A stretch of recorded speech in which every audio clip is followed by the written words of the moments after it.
Yaakov, avant de mourir, bénit ses enfants, et le quatrième garçon, Yehuda, il le bénit avec les mots Lo Yasur Shevet Yehuda, que le sceptre ne va jamais s'écarter de la tribu de Yehuda, de sa descendance, c'est-à-dire que toujours les rois du peuple juif vont être de sa descendance de Yehuda, Ad Kiyavo Shilo, jusqu'à que vienne Shilo, c'est le Mashiach qui est appelé Shilo, parce que la royauté et l'eau est à lui, ou bien parce que Shailo, les cadeaux vont être à lui, des nations du monde entier vont lui amener des cadeaux. Donc toujours, ça va être dans sa descendance jusqu'à la venue de Mashiach. Le Mashiach aussi sera la descendance de Yehuda.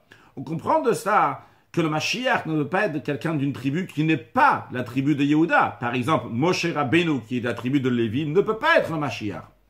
Pourtant, il est dit, Moshe Goel Rishon Goel Achon, que Moshe c'est le premier libérateur, Moshe le dernier libérateur. Comment Moshe peut être le libérateur s'il n'est pas de la tribu de Yehuda? Une des explications est la suivante, que Mashiach va venir grâce à la force de Moshe Rabbeinu. Moshe est premier libérateur dans le sens qu'il donne la force au dernier libérateur, au Mashiach. C'est quoi la force et la particularité de Moshe Rabbeinu? C'est la Torah. Torah de Moshe, la Torah de Moshe.